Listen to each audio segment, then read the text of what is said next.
We wanted to share with you today about the joy that we've found through giving.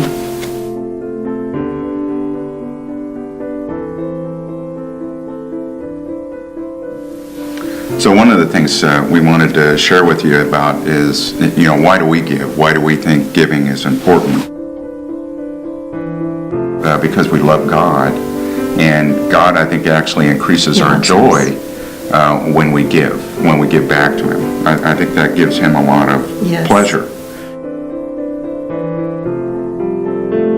Also, giving for us is in response to God's faithfulness and to be obedient to Him, because He's the Lord of everything in our lives, including, or maybe even especially, the resources we have in this life. It's a way that we can honor Him on a regular basis and be obedient. And also it gives us a chance to participate and contribute to His kingdom. In His kingdom, both here in Lewiston at River City, as well as in the rest of the world.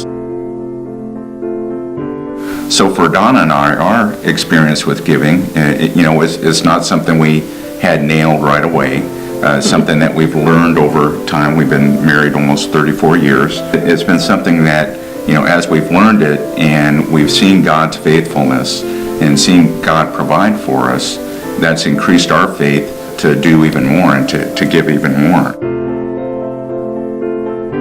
We didn't always give 10% of our gross, which is what the tithe is.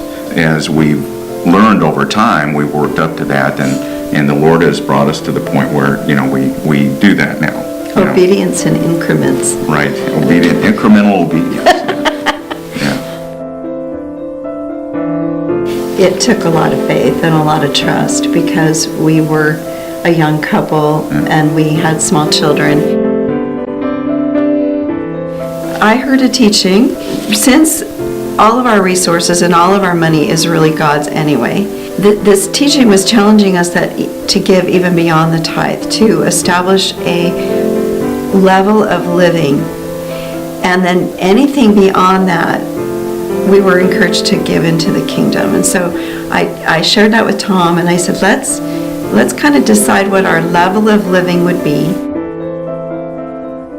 Say God blesses us and we just, are millionaires, which we're not. But say He does that, then do we need $1 million house? Do we need a Ferrari? Or what will be our standard of living where we will cap that, and then beyond that, anything that He blesses us with, we will give back to Him, and we will give to the kingdom. We'll give to widows, we'll give to orphans, we'll give to our church, we'll give to women in need. We started doing that. We decided what our level would be, and we kept to that, and we've kept to that. And anything beyond that, we really feel is to bless others. And by blessing others, by giving to others, we're giving to the Lord at the same time.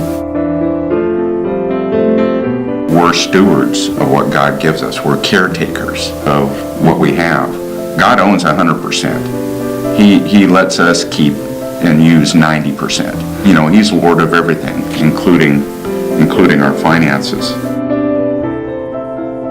So I wanted to read 2 Corinthians 9, 6 through 8, which is about sowing generously. It says, "Remember this, whoever sows sparingly will also reap sparingly, and whoever sows generously will also reap generously.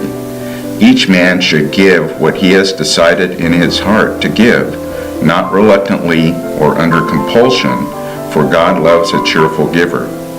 And God is able to make all grace abound to you, so that in all things, at all times, having all that you need, you will abound in every good work." I want to give because I want people to see that God blesses me, and that God is, in control of my life, and including my money. We really, truly have learned that you can't outgive God. It's so much fun, because the more we give, the more He gives back to us and says, let's see what they're going to do with that. Giving is a blessing, and who doesn't want more blessing? Yes. Right.